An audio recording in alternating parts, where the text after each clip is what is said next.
সদ্গুরু আজকের দিনে কেই বা না চিনে তাকে।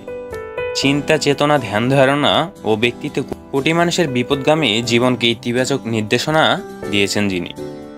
সদ্গুরুকে আজকের দিনে ভাবা হয় পবিত্র সত্তা, যোগী, দূরদর্শী, কবি, লেখক ও আন্তর্জাতিক খ্যাতিসম্পন্ন বক্তা ও ব্যক্তিত্ব, যাকে জীবন ও মৃত্যুর ঊর্ধ্বে ভাবা হয়।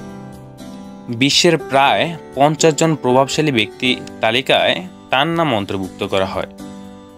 সমগ্র বিশ্বে বড় বড় সেলিব্রিটিরা তার বক্তব্য অনুপ্রাণিত হয়ে ছুটে আসেন তার কাছে। প্রথম জীবনেই তিনি সদ্গুরু হিসেবে পরিণত হননি। যোগী বাসুদেব থেকে গুরু ও তারপর সদ্গুরু হিসেবে পরিচিত হয়েছেন বিশ্বমঞ্চে। 1957 সালের 3 সেপ্টেম্বর কর্ণাটকের মাইসোরে একটি ধনী তেলুগু পরিবারে জন্মগ্রহণ করেন সদ্গুরু যোগী বাসুদেব। শৈশব থেকে সর্বদা অন্যভাবে চিন্তা চেতনা করতেন তিনি। কেন আমরা জন্মগ্রহণ করি? আমাদের উদ্দেশ্য কি? কেনই বা এই পৃথিবী সৃষ্টি হলো? তিনি মাত্র 11 বছর বয়সে যোগগুরু রাজেন্দ্র বাবজি মহারাজের কাছ থেকে যোগ অনুশীলন শুরু করেন। এরপর পড়াশোনা শেষ করে ব্যবসা শুরু করেন এবং তাতে সফল হন। তিনি 1984 সালে বিজয় কুমারী নামক এক মহিলাকে বিবাহ করেন এবং 1990 সালে তাদের একটি কন্যা সন্তান হন। নাম রাখেন রাধে যোগী। এরপর সদ্গুরুর জীবনে এমন একটি ঘটনা ঘটে যা তার জীবনটাই বদলে দেয়।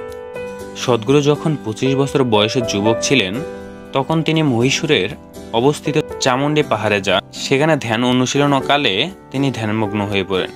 ধ্যানমগ্ন হলো এমন একটি অবস্থা যা ব্যক্তি সচেতন থাকেন কিন্তু চিন্তা চেতনা শূন্য হয়ে যায়। যখন তিনি ধ্যান থেকে বেরিয়ে আসেন, তখন তিনি অনুভব করলেন মাত্র কয়েক মিনিটের জন্যই তিনি এভাবে কাটিয়েছেন। কিন্তু তিনি পরবর্তী সময়ে জানতে পারেন যে তিনি ধ্যানমগ্ন অবস্থায় 48 ঘন্টা কাটিয়েছিলেন। এর কিছুদিন পর সদ্গুরু আবার ধ্যানমগ্ন হন এবং তিনি গভীর ধ্যানে চলে যান। ধ্যানমগ্ন অবস্থায় তাকে বহু মানুষ মালা পরিয়ে পূজা করেছেন। ধ্যান ভঙ্গ হতেই তিনি দেখতে পান মানুষ তার সামনে হাত জোড় করে দাঁড়িয়ে আছেন এবং প্রণাম করছেন। সদ্গুরুর মতে তিনি মাত্র 30 মিনিট ধ্যানমগ্ন ছিলেন, কিন্তু পরবর্তীকালে তিনি জানতে পারলেন যে তিনি ধ্যানমগ্ন অবস্থায় টানা 13 দিন ছিলেন।